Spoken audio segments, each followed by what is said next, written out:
What's going on, guys? Back here again with a tech review. Today I'm going to be reviewing the DJI Osmo Mobile 3. Just tested this today. The performance test is going to be on a separate video on my other channel, Team Hop Fitness. I used the T20 workout to basically do a performance test, and held up pretty well, but I'll talk more about that on that video. Go check that out. Both of these should be up at the same time, but this is just going to be more of just a basic review of the features, design, and capabilities, all that stuff. So I guess I'll get into what was inside this, but I just got the standard 119 version. There's also a 139 version, which includes the tripod and the carrying case, which didn't come with this one. I had the Osmo Mobile 2 last year, and I liked the way it was packaged. It had the nice styrofoam case, felt real premium. But they didn't include that this year with the cheaper version. So the only thing you get is this carrying bag right here, and I think I already lost the dang thing, but it's an armband that it ties to. I'm not going to use it anyway.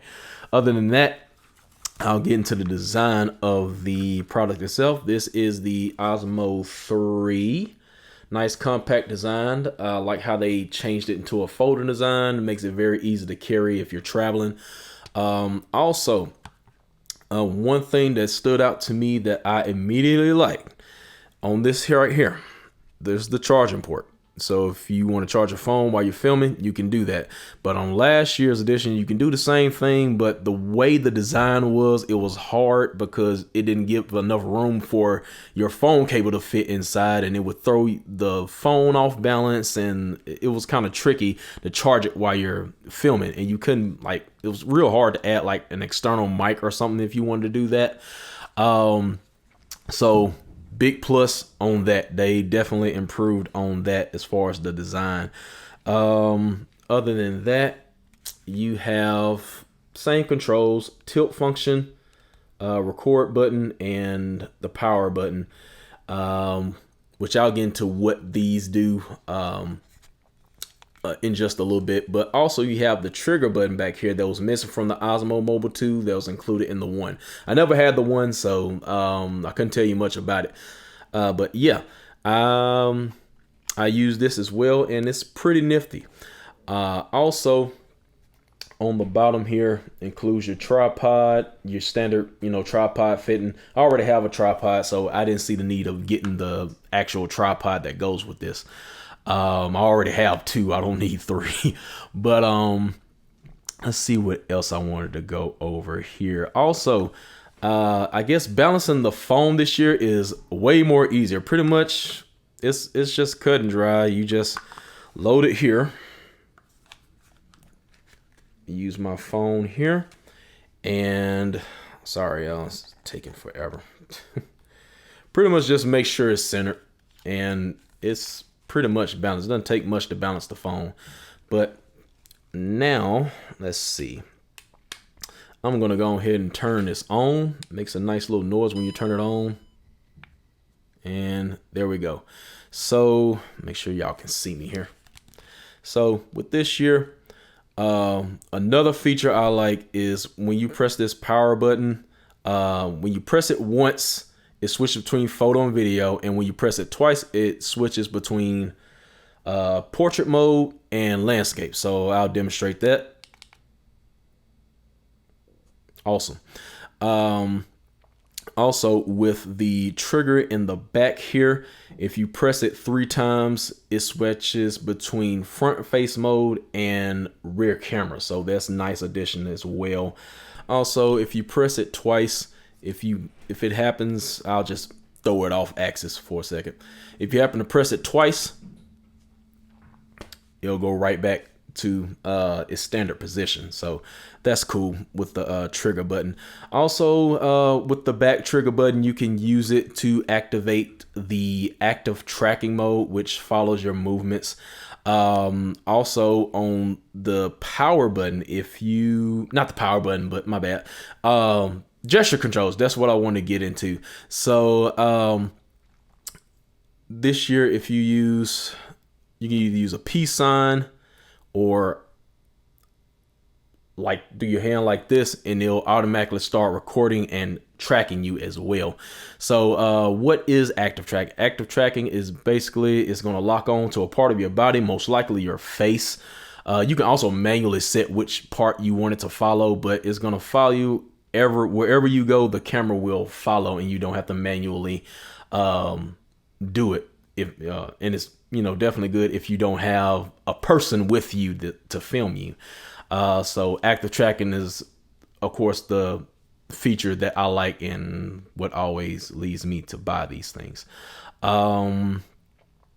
But I'll talk a little bit more about the gesture control. It does need some work. There's no sense in me repeating what I said in the last video. So go check that video out, and I get a little bit more in depth about my likes and dislikes about the active tracking on here. But I do still need to work with it a little bit. But for the time being, it's pretty cool. I think it's definitely a step up from the last year's active tracking. So also, I did not use this in sport. It has a sport mode, and I think it's basically for like capturing faster objects. So with the workout I did, I probably should have put it in sport mode, but I wasn't thinking about it.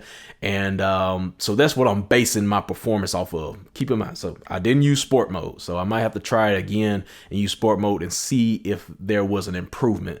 Okay, so I guess the last thing I'll talk about here is the DJI Mimo app. This is the companion app that connects to it. It's everything. This is where you control everything in all your settings. So with this year, I'll go ahead and get into it.